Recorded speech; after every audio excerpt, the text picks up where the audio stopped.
Another important thing is email to professors, like Oh potential yeah. advisor.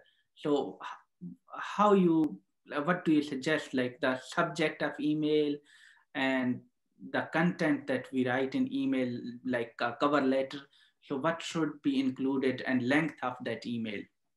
Oh, I see so many mistakes in emails.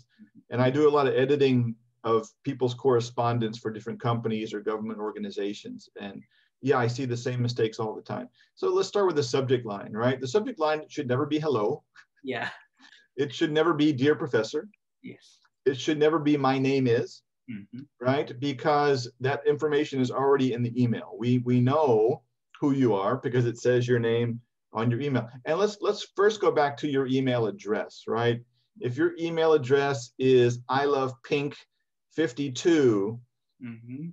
it's hard to take your application for graduate school seriously when I love pink 52 comes up, you know? It needs to be a bit more professional.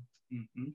Or if it was, #1 biochem, okay, that's a little, that's a little bit too much also. So a nice professional email address first, and then a subject line that says, Tuesday's homework, Mhm. or it says regarding the application or application for blah, blah, blah. Okay, that's what I want in the subject. I want to know, what are you emailing me about? Mhm. What do you want?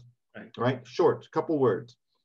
Then, again, like I said, writing is very formulaic. Capital letters, dear Professor Thompson, Mhm. comma, or put a colon. I'd be very impressed. Wow, very official and formal. How nice of you.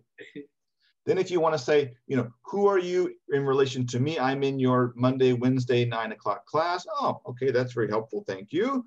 I can find you. Here's my situation, right? I don't want, the weather is getting colder these days. Please take care of your health. That's not necessary, right? Time is money. I don't need all the extra stuff. Get to the point, Mhm. politely, but get to the point. Who are you? What do you need? How can I get it to you? Yes. Sign off. Mhm. Sincerely, comma, your name. I don't need a bunch of extra stuff. An email should not be blah, blah, blah. It should be like, boom, what do you need?